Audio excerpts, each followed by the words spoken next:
saudara-saudara yang dikasihi Tuhan. Jumpa lagi dengan saya Shana di channel Kebahagiaan Sejati.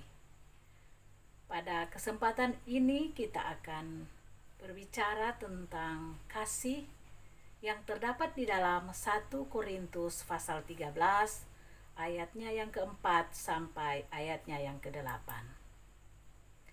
Rasul Paulus menuliskan di dalam 1 Korintus pasal 13 ayat 4 sampai dengan ayat 8, yaitu tentang kasih. Hal ini tidak hanya berlaku bagi pria dan wanita, tetapi juga berlaku untuk setiap orang dalam kehidupan setiap keadaan. Ayat ini merupakan ayat yang sangat baik yang menjelaskan kasih yang ideal. Kasih itu sabar. Kasih adalah sumber terbesar dari kepuasan, tetapi kasih terhadap orang lain memerlukan kesabaran. Kasih itu murah hati. Kasih itu dipenuhi dengan keinginan yang baik, tanpa motif tersembunyi untuk melakukan kebaikan bagi orang lain. Kasih itu tidak cemburu. Kasih itu jauh dari tujuan bersaing dan ingin memiliki. Kasih sejati mendapatkan kepuasan dan bukan kesedihan karena melihat keberhasilan orang lain.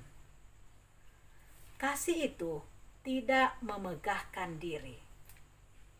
Seseorang yang melakukan kasih sejati, tidak memegahkan diri dan tidak memandang rendah terhadap orang lain dengan merasa diri lebih dari orang lain, melainkan lebih suka membuat orang lain berbahagia. Kasih itu tidak sombong. Kasih itu tidak sombong, karena kesombongan dapat membuat orang lain merasa rendah diri. Kasih itu tidak melakukan yang tidak sopan. Tindakan orang yang mencintai kasih tidak melakukan hal-hal yang tidak sopan, tetapi melakukan hal-hal yang benar dan penuh pertimbangan dimanapun dia berada. Kasih itu tidak mencari keuntungan diri sendiri. Orang lain yang mengasihi dengan sungguh-sungguh akan berusaha dengan sekuat tenaga untuk melakukan kebaikan bagi orang lain dengan tidak mencari keuntungan diri sendiri.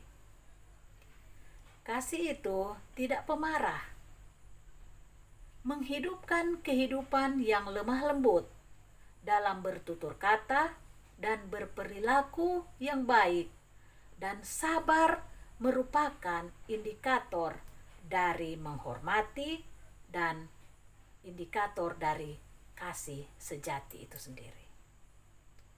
Kasih tidak menyimpan kesalahan orang lain. Di dalam setiap pasangan suami istri, ketika ada persoalan, bahkan ada kesalahan yang dilakukan oleh pasangan, maka hal itu dapat didiskusikan, dimaafkan, bahkan dilupakan, dan tidak pernah akan diingat lagi. Itulah kasih, tidak menyimpan kesalahan orang lain. Kasih itu tidak bersukacita karena ketidakadilan, tetapi di dalam kebenaran. Hubungan yang penuh kasih harus saling terbuka, jujur, dan adil. Hal ini merupakan salah satu cara untuk mencegah adanya kebohongan atau ketidakjujuran. Tidak bersukacita karena ketidakadilan, melainkan melakukan kebenaran. Kasih itu menutupi segala sesuatu. Hubungan yang penuh kasih ada tenggang rasa terhadap segala sesuatu. Memang untuk menutupi kekurangan orang lain sangat merepotkan dan membuat kita harus kehilangan kenyamanan. Namun, itulah bukti iman Kristen. Kasih itu percaya segala sesuatu. Hubungan yang penuh kasih sejati menuntut kepercayaan terhadap orang lain dan menerima perkataan dan tindakannya sebagai sesuatu yang sebenarnya dan bukan pura-pura. Kasih itu mengharapkan segala sesuatu. Kasih sejati tidak terdiri dari hal-hal yang sempurna, tetapi sesuatu harapan dan keinginan yang akan dilakukan hari demi hari. Kasih itu sabar menanggung segala sesuatu. Kita diingatkan untuk menjadi sabar, bahkan dalam keadaan sulit sekalipun, sehingga kita dapat menanggung segala sesuatu jika memiliki kasih itu. Kasih itu tidak berkesudahan. Kasih itu tidak pernah akan habis kalau kita betul-betul menghidupkannya di dalam kehidupan kita. Walaupun kasih di antara pria dan wanita bisa saja berakhir, tetapi kasih yang dimaksudkan Rasul Paulus ini tidak akan berakhir sepanjang masa. Rasul Paulus menguraikan tentang apa yang disebut sebagai kasih yang sempurna.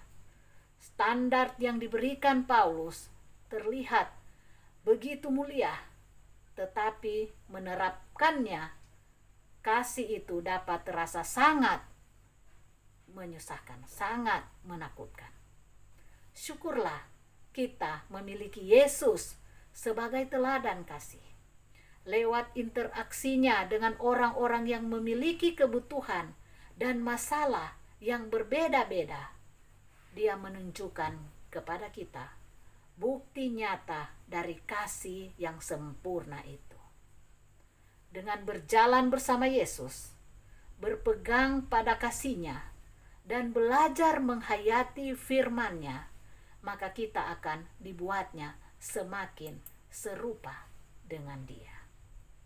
Saudara-saudara, marilah kita menghidupkan kehidupan kasih sebagaimana yang dicontohkan Kristus bagi umat manusia, di mana Dia rela mati untuk menebus manusia dari dosa. Itulah kasih yang sempurna. Tuhan memberkati saudara adalah doa saya. Amin.